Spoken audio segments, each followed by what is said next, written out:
China's proposed national security law could end Hong Kong as we know it. Hong Kong is known for being a city of protest, with people taking to the streets by the hundreds of thousands to hold their government to account. Long before the umbrella movement or last year's sustained political unrest, this reputation was cemented in 2003, when mass marches against a proposed anti-sedition law known as Article 23 succeeded in forcing the government to shelve the legislation. In the 17 years since, despite promises to do so, and much prodding from Beijing, no Hong Kong administration has dared restart this process. This week, Beijing's patience ran out. On the back of more than 6 months of often violent pro-democracy protests in Hong Kong last year, the National People's Congress, NPC, China's rubber-stamp parliament, put forward plans to introduce a national security and anti-sedition law on the city's behalf, bypassing Hong Kong's legislature via a rarely used constitutional backdoor. The details of the proposed law go far beyond what was put forward in 2003. As well as criminalizing treason, secession, sedition, and subversion against the central government, it will also enable Chinese national security organs to operate in the city to fulfill relevant duties to safeguard national security in accordance with the law.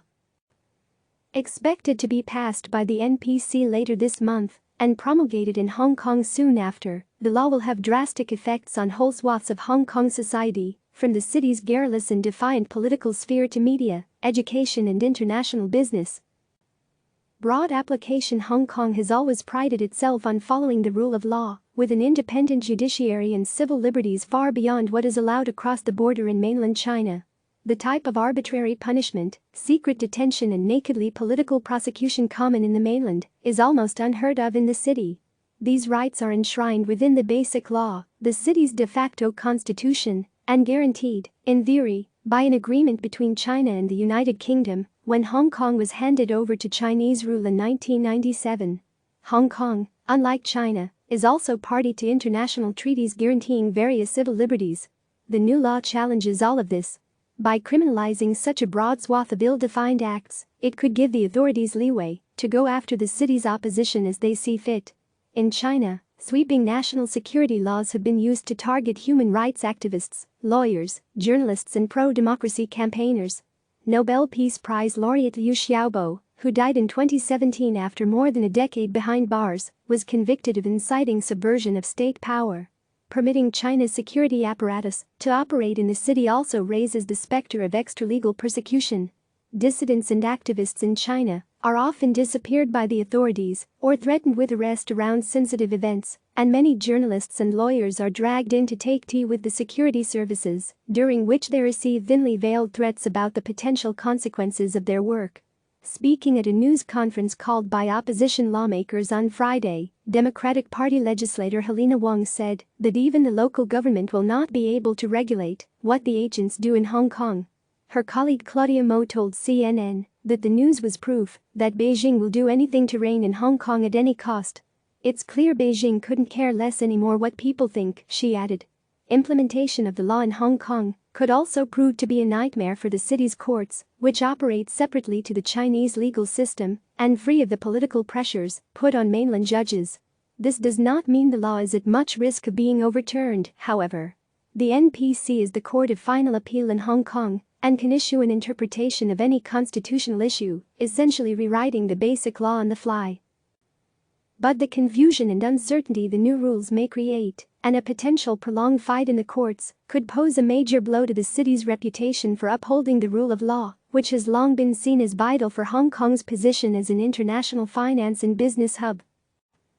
Chilling effect. Unlike the proposed extradition bill that kicked off last year's unrest, the scope and effects of the anti-sedition law could be broad and society-wide. A major chilling effect can be expected on the city's media and political spheres. Journalist groups have long warned of increasing self-censorship as pressure from Beijing has increased and newspapers and television stations came under the control of Chinese owners. The fate of the city's large international press corps is unclear. At present, foreign journalists are free to work in Hong Kong unimpeded by the type of visa and other restrictions imposed on colleagues in China, but ahead of the new law there were already indications that this was coming to a close. New controls on reporting in Hong Kong could see many media organizations relocate from the city, traditionally a base for reporting on the wider Asia region. A crackdown on the city's legislature, where pro-democracy lawmakers hold around a third of seats, could also be a result. In recent years, lawmakers have been expelled from the body, and some candidates have been barred from standing on political grounds. The new law could give Hong Kong authorities a broader remit to remove obstructive lawmakers from their positions or even prosecute them for blocking key legislation, particularly on national security grounds. The effects of the proposed change will likely be felt outside the city too. U.S. senators are due to issue an assessment under the Hong Kong Democracy and Human Rights Act, HKDA, on whether the city remains sufficiently autonomous from China to justify its special trading status. It's difficult to see how Beijing bypassing Hong Kong's parliament and legislating on its behalf won't shape this decision. Late Thursday, several U.S. lawmakers promised to impose sanctions against Chinese and Hong Kong officials responsible for imposing the law, which they described as a gross violation of China's agreement with the UK to preserve the city's freedoms when it assumed sovereignty in 1997.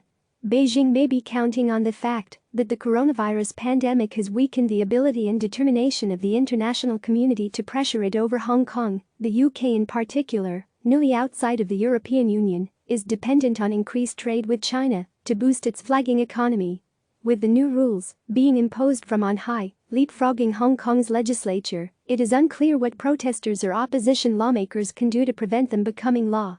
Legislators succeeded in filibustering a proposed law criminalizing any insult of China's national anthem for years, while protesters physically blocked the parliament last year and prevented further discussion of the loathed extradition bill. Neither tactic would work against the new national security law. The timing, coming as coronavirus restrictions are still in place in Hong Kong, which is only just getting its domestic epidemic fully under control, could mean that people are less willing to join mass protests than they were last year. Nevertheless, amid widespread despair late Thursday night, Nathan Law, a former lawmaker and leader of the 2014 protests, called on people not to give up entirely. At this time last year, didn't we all think the extradition law would definitely be passed? Hong Kong people can always create miracles. Click subscribe to receive the latest news.